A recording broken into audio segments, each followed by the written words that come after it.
देखिए टॉपिक है equation of line in symmetric form, ठीक है। इसको पैरामीट्रिक फॉर्म भी कहा जाता है या डिस्टेंस फॉर्म भी कहा जाता है। पैरामीट्रिक इसलिए कहते हैं कि जैसे किसी चीज़ को एक्सप्लेन करने के लिए एक पैरामीटर चाहिए, वो पैरामीटर मालूम हो तो वो चीज़ एक्सप्लेन हो जाएगी। जैसे एक अच्छा टीचर, उसका एक पैरामीटर होता है, देखने में सुंदर हो, ये भी एक पैरामीटर होगा, बड़े बड़े बाल हों, ये भी एक पैरामीटर होता है, क्यों। और एक होता नहीं पढ़ाने में ठीक हो, घिना हो चलेगा।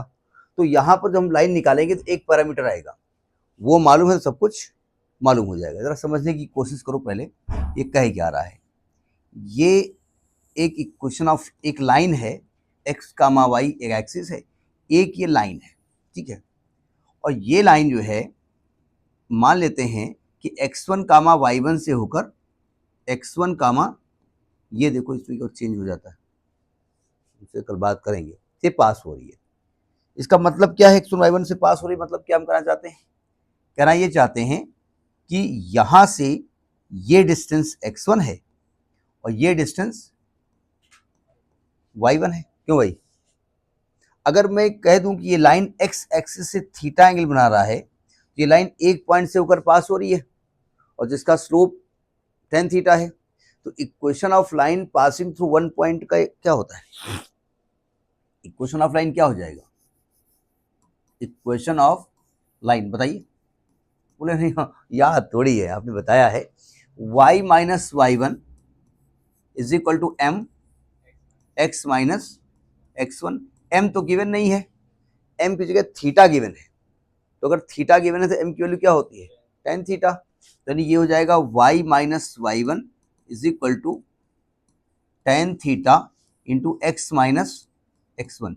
इसमें एक्स वाई क्या है, x y is any point on the line, बस उसी एनी पॉइंट को हमको निकालना है, उसी एनी पॉइंट को निकालना है।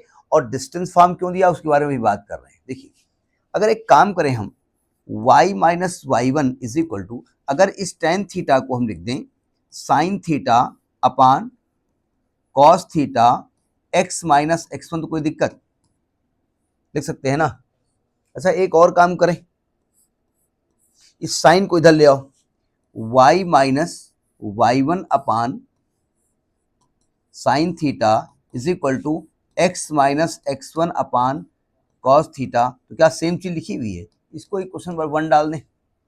तो अब थोड़ा थोड़ा दिमाग लगाते हैं, इसको थोड़ा मूव करते हैं, जरा समझने की कोशिश करो। ये जो एक्स वाई पॉइंट है ना, अगर हम मान लें कि एक्स वाई पॉइंट आपने यहां माना है, ये पॉइंट यहां माना है एक्स कामा वाई, ये माना है, और यहां से आर डिस्टेंस पे माना है, ठीक है।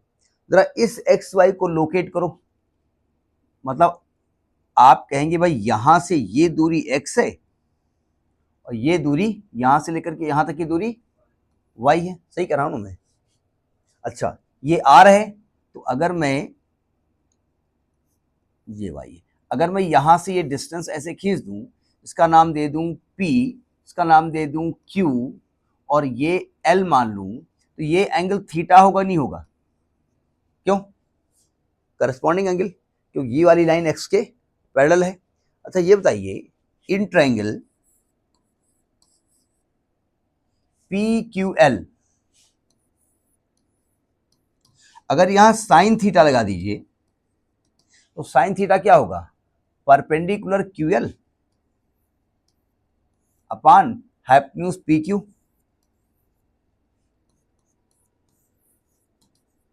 QL की वैल्यू क्या है, सॉरी QL की वैल्यू क्या है, जरा ध्यान सुनिएगा। ये पूरी डिस्टेंस y है ना, ये डिस्टेंस y1 है, तो QL क्या हो जाएगा, y minus y one, y minus y one upon, इसको आपने r माना है, ये आपने r माना ही वाली डिस्टेंस, ये डिस्टेंस आपने क्या मानी है r। तो ये बताइए अगर हम साइन r को इधर ले आवे तो y minus y one upon sine theta is equal to r हो जाएगा, यानी इसको r लिखा जा सकता है, क्यों, लिख सकते हैं ना। अच्छा दूसरी चीज, अगर इसी ट्रायंगल में कॉस लगा दें, कॉस थीटा लगा दें, तो बेस हो जाएगा PL अपान, और हाइपोटेन्यूज जाएगा आपका PQ।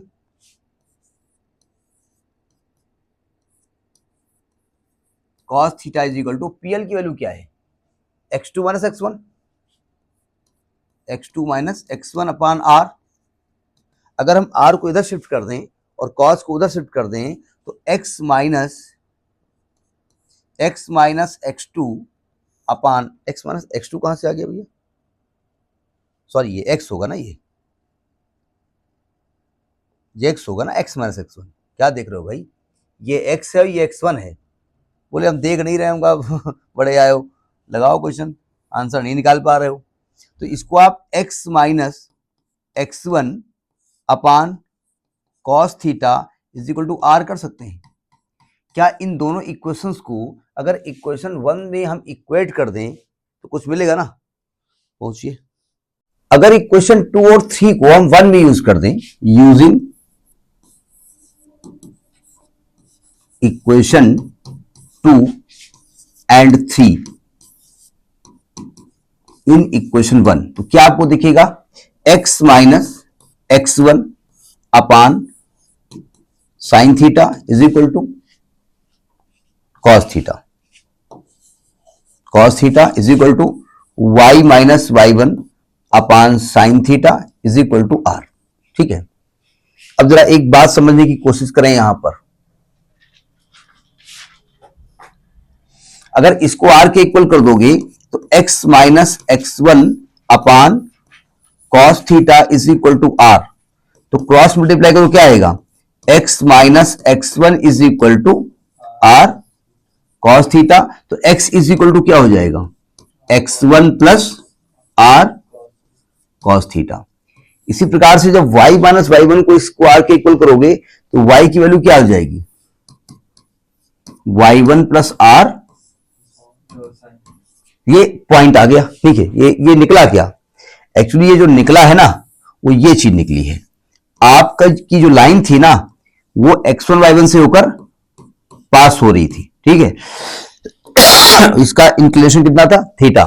तो अगर इससे r डिस्टेंस पर कोई पॉइंट q है, ये p था, तो इस पॉइंट का जो कोऑर्डिनेट होगा वो ये होगा, x कामा y था ना, x कामा y था, तो ये हो जाएगा x1 plus r cos theta, y1 plus r sin theta. समझे, इसमें एक स्पेशल केस आता है, मुझे समझिएगा।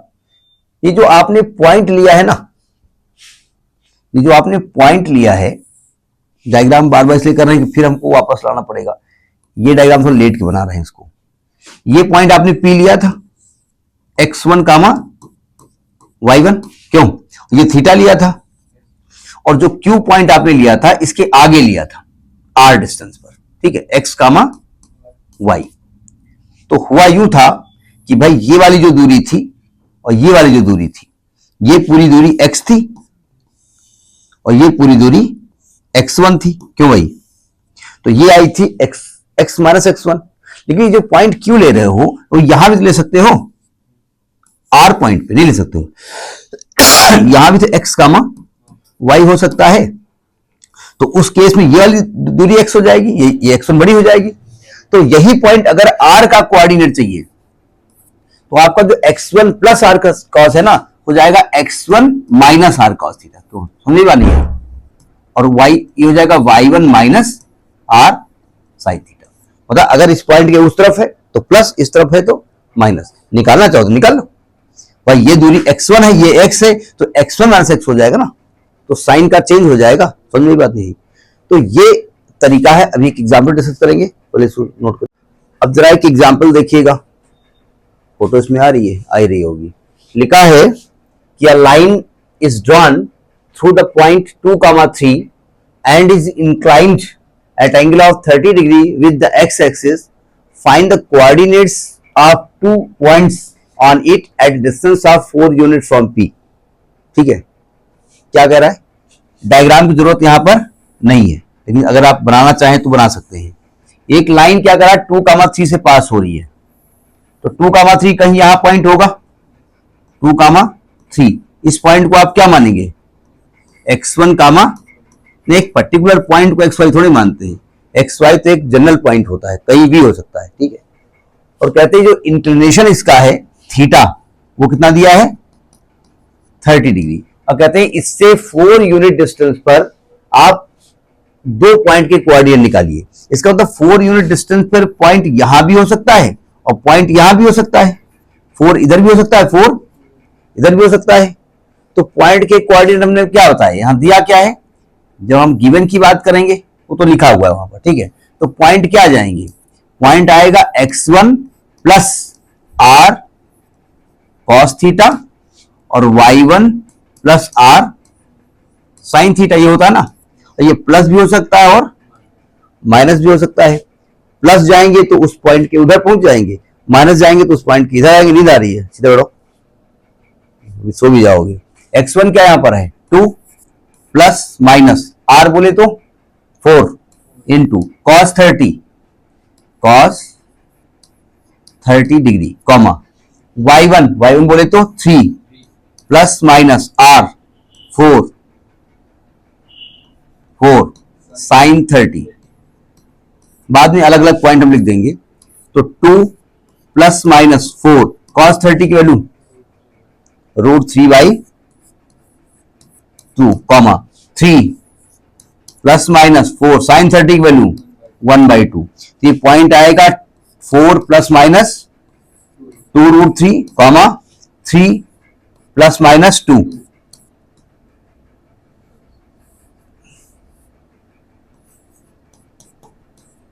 यानी जो पॉइंट्स अगर अलग अलग निकालोगे आप, तो आप लिखेंगे पॉइंट्स विल बी